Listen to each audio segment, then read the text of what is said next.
O'zbekiston amaliy san'at va hunarmandchilik tarixi davlat muzeyining navbatdagi ekspozitsiya zali.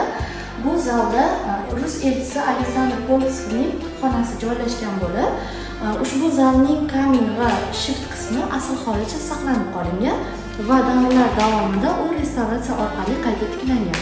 Bundan tashqari ushbu zalimizda turli xil hududlarda bajarilgan o'zbekistonlik hunarmand kulollarning ishlari o'rin olgan. Toshkent hududida bajarilgan turli xil qazishma ishlari davomida aynan kulolchilikka oid bo'lgan 2-12 asrlarda bajarilgan ashyolar topilgan va ular bizning vitrinaimizdan o'rin olgan. Bundan tashqari G'ijduvon maktabida bajarilgan yoki Shahrisabz maktabida, Samarqand kulolchilik maktablarida bajarilgan keramik buyumlar ham bizning vitrinalarimizdan o'rin olgan. Va yana bir rivojlangan kulolchilik maktabi bu Xiva maktabi hisoblanadi.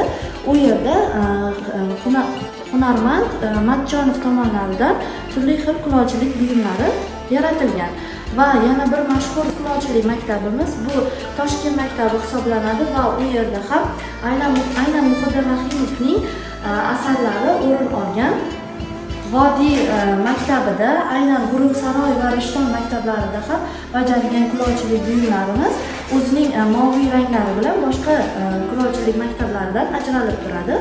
Buxoro hududining yana bir Uba shahrida Hamro Rahimova tomonidan bajarilgan mayda haykaltaroshlik asarlari ham bizning vitrinamizni boyitib turadi.